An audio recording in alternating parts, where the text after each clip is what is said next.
इस पंडाल में विराजमान पूरे प्रदेश भर से आए हुए देवतुल्य कार्यकर्ता भाइयों और बहनों को प्रणाम करता हूं, अभिनंदन करता हूं, वंदन करता हूं।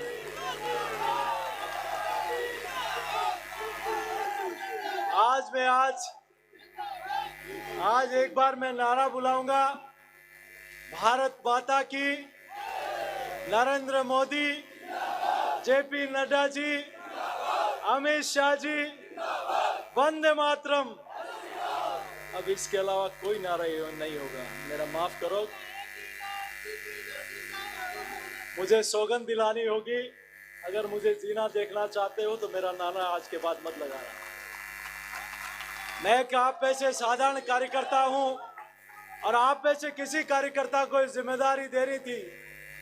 मेरे से कई योग्य और कई वरिष्ठ और कई अनुभव के कार्यकर्ता यहाँ बैठे हैं, लेकिन एक कार्यकर्ता के नाते किसी को ये भूमिका देनी थी, मुझे दी है। तो मुझे सम्मान, आपका आशीर्वाद चाहिए इस राजस्थान की सरकार को उखाड़ फेंकने के लिए। मैं आभार प्रकट करता हूं देश से दुनिया के सबसे लोकप्रिय नेता आदरणीय नरेंद्र मोदी जी का, जिन्होंने इस छोटे से कार्यकर्ता पे विश्वास व्यक्त किया।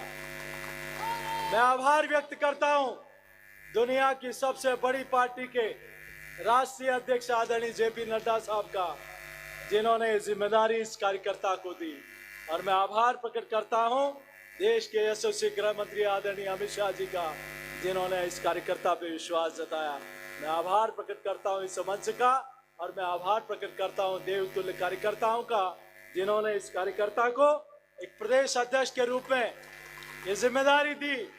मैं आपको विश्वास दिलाता हूं कि आज बूथ और मंडल और युवा मोर्चा में काम करते हुए भारतीय जनता युवा मोर्चा में जिले से लेकर प्रदेश तक, और भारतीय जनता आदरणीय सतीश जी भाई साहब यहाँ बैठे हैं, आदरणीय अरुण जी चतुर्वेदी साहब यहाँ बैठे हैं, आदरणीय अशोक परनामी जी के समय मुझे युवा मोर्चा का प्रदेश अध्यक्ष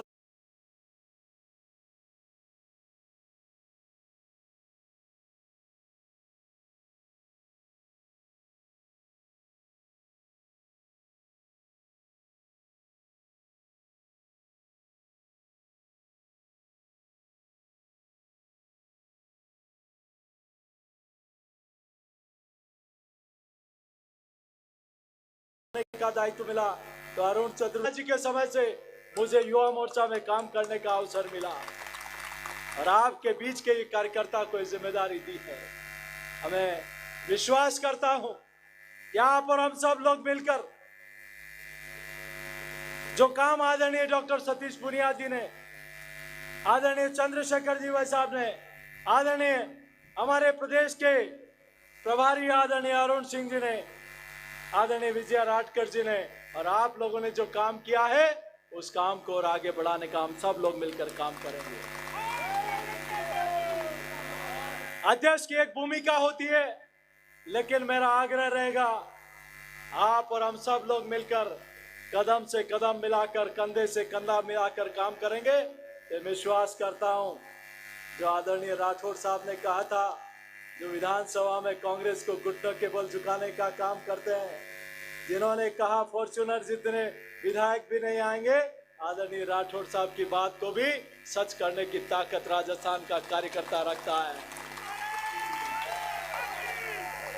मैं आभार प्रकट करता हूं आज मेरे जैसे छोटे से कार्यकर्ता को, एक गांव ढाणी से आए कार्यकर्ता को, एक किसान के परिवार में जन्मे इस कार्यकर्ता को जो स्नेह और आशीर्वाद दिया, ये स्नेह आशीर्वाद दिया अपने उन लोगों का जिन्होंने जनसंघ के समय से छोटा सा पौधा रोपा था, आज वो वट वृक्ष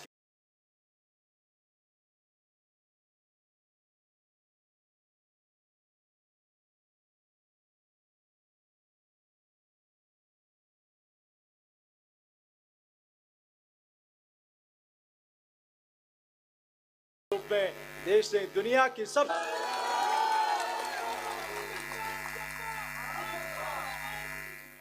मैं आपके बीच में ज्यादा लंबी चौड़ी बात नहीं करते हुए इतना जरूर कहूंगा, आप और हम सब लोग सौभाग्यशाली हैं कि राजस्थान की वीरता और शौर्यता की भूमि में जन्म लिया है, जिस माटी में वीर शिरोमणि महाराणा प्रताप जैसे वीर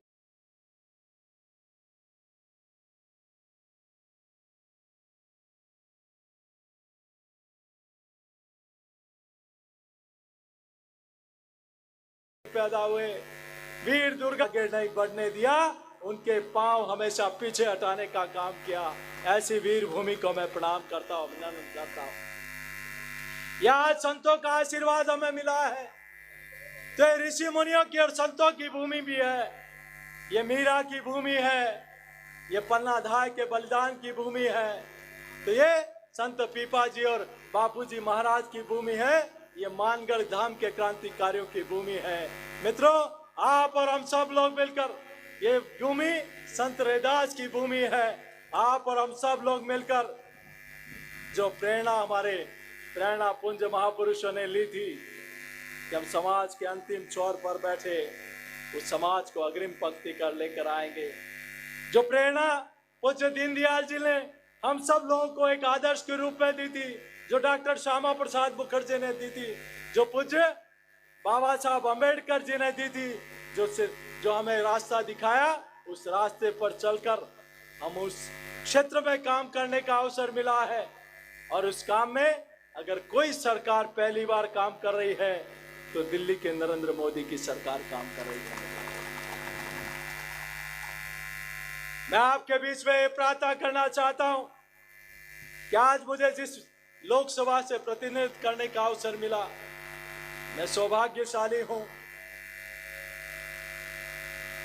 कि जिस लोकसभा से मैं मुझे प्रतिनिधि बनाकर वहां की देवतुल्य जनता ने भेजा, वहां 1952 में भी जब पूरे देश भर में जनसंघ की 3 सीटें जीती थी, उस समय भी चित्तौड़ की जनता ने दिया जलाने का काम किया, जनसंघ का दिया जलाया था।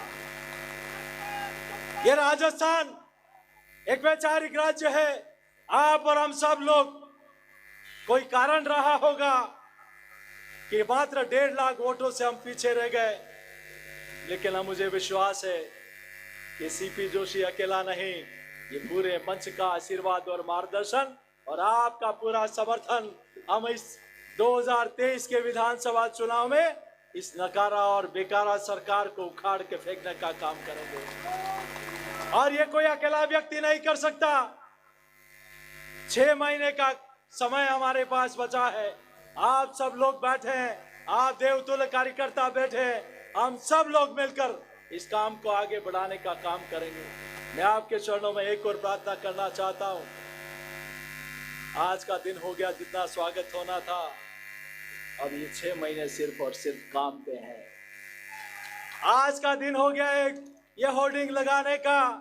आज के बाद अगर किसी जिले में जाएंगे तो वहां होर्डिंग लगा होना चाहिए कि 2013-14 में राजस्थान को रेल में बजट मिला था 650 करोड़ और अभी 2023-24 में मिला 9,500 करोड़।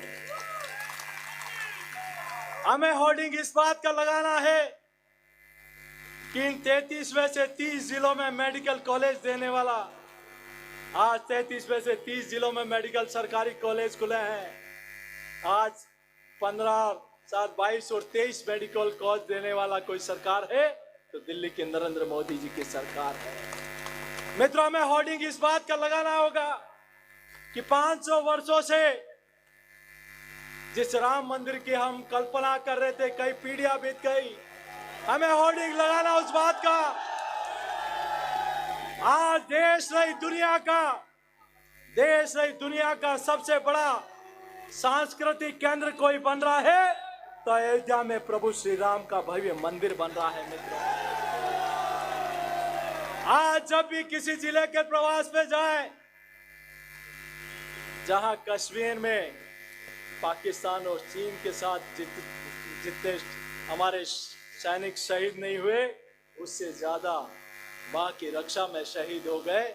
लोग कहते थे कि कश्मीर से धारा 370 हटाओगे तो देश में जलजला मच जाएगा, लेकिन दिल्ली में जब 56 इंच के सीने वाले प्रधानमंत्री हो और मजबूत यकीन वाले गृह मंत्री हो तो धारा 370 कश्मीर में हट गई। मित्रों, हमें होर्डिंग लगाना है इस बात का। हमें होर्डिंग लगाना है इस बात का कि आज गांव में कोई सामान्य स्कूल में स्कूल का कमरा भी बन रहा है तो दिल्ली के नरेंद्र मोदी जी की सरकार का है, और कोई पीएससी और सीएससी में भवन भी बन रहा है तो दिल्ली के नरेंद्र मोदी की सरकार का है। आज 60 वर्षों में जितने आवास नहीं बने वो उससे ज्यादा 6 वर्षों में 8 वर्षों में आवास बने हैं। तो उन गरीब की माँ की कोख से बेटा पैदा हुआ बेटा जब देश का सेवक प्रधान सेवक बनता है तो गरीब का दर्द उनको पता होता है। इसीलिए 60 वर्षों में जितने आवास, जितने शौचालय और गैस के कनेक्शन और जनधन के खाते नहीं खुले, उतने अगर किसी ने खोलने का काम किया तो हमारे आप सबके लोकप्रिय नेता आदरणीय नरेंद्र मोदी जी ने काम किया। आज मैं योजना गिनाना शुरू करूं तो कई घंटे लग जाएंगे मित्रों, लेकिन मैं आप सबसे प्रार्थना है जब भी हमारे कोई नेता है तो वहां लगाना योजनाओं के नरेंद्र मोदी जी को धन्यवाद देते हुए उन योजना का पोस्टर लगाना। मित्रों, मुझे कहा गया कि कई लोग इस राजस्थान की नकारा सरकार के बारे में छोटी बातें करके गए। आज जन आक्रोश यात्रा आदरणीय अरुण सिंह जी का, आदरणीय सतीश जी भाई साहब का और आदरणीय चंद्रशेखर जी भाई साहब का धन्यवाद अर्पित करता हूं। देश में सबसे बड़ा ऐसा कोई आंदोलन जिसने हर गांव और ढाणी तक पहुंचने का काम किया तो जन आक्रोश यात्रा थी। मित्रों, मेरा आप सबके चरणों में प्रार्थना है कि हमें ऐसी सरकार को उखाड़ फेंकना है जिस सरकार ने राजस्थान में युवाओं के साथ धोखा किया। उस सरकार को उखाड़ फेंकना है जिसने किसानों के साथ धोखा किया। उस सरकार को उखाड़ के फेंकना है जिस सरकार ने अभी बारिश ओलावृष्टि होने के बावजूद कोई गिरदावरी किसान के खेत पर नहीं कराई। किसान खून के आंसू रो रहा है। ऐसी किसान विरोधी सरकार को उखाड़ फेंकने का संकल्प लेना है। क्या हम तैयार हैं? तैयार हैं? क्या उस सरकार को उखाड़ फेंकेंगे जिस सरकार ने उदयपुर में कन्हैया लाल की हत्या करके, आपको आश्चर्य होगा, ये कन्हैया लाल की गर्दन नहीं काटी, ये राजस्थान सरकार की गर्दन कटी है मित्रों। और को आपका आश्चर्य होगा, राजस्थान के जिन मित्रों ने उन हत्यारों को पकड़ के पुलिस के हवाले किया, आज वो साथी, वो जाबाज साथी जब राजस्थान के हुक्मरानों के पास जाकर कहते हैं कि हमें धमकियां मिल रही है, हमें बचा लो, तो हुक्मरान कहते हैं कि तुमने किससे सौगंध दिलाई थी उनको पकड़ने की? वो आज उनको जान का खतरा है। राजस्थान की सरकार कान खोलकर सुन लो, अगर खरोच भी आ गई तो बहुत गंभीर मामला होगा। मैं आप सबके चरणों में इतनी प्रार्थना करूंगा कि आप और हम सब लोग मिलकर इस सरकार को उखाड़ फेंकने का संकल्प लें जो सरकार किसान विरोधी है। उस सरकार को उखाड़ फेंकने का संकल्प ले जो युवा विरोधी है। तैयार है हम सब लोग? तैयार है? तैयार है तो जोरदार जय घोष करें, बोले भारत माता की। हम 6 महीने तक न सोएंगे न सोने देंगे। इस कांग्रेस की सरकार को इसकी नींद हराम कर देंगे और 2023 में प्रचंड बहुमत के साथ भारतीय जनता पार्टी की सरकार बनेगी। मित्रों, इसका संकल्प लेके जाएं। बोले एक बार जय घोष, भारत माता की। मुझे कहा अभी मुझे कुछ पत्रकार 2 दिन से दिल्ली में मिले कि आपकी पार्टी में बहुत चेहरे हैं। मैंने कहा हमारी पार्टी में कई लंबे अनुभव लोकप्रिय नेता अगर किसी पार्टी में तो भारतीय जनता पार्टी में है। आपकी पार्टी जैसे नीचता और निकम्मा जैसा काम हमारी पार्टी नहीं करती। हमारी पार्टी ऐसी पार्टी है जो साधारण कार्यकर्ता को भी इस स्थान पर बिठाने का काम करती है। मित्रों, आप और हम सब लोग भारतीय जनता पार्टी के इस अभियान में घर घर तक पहुंचने का काम करें। बोलो।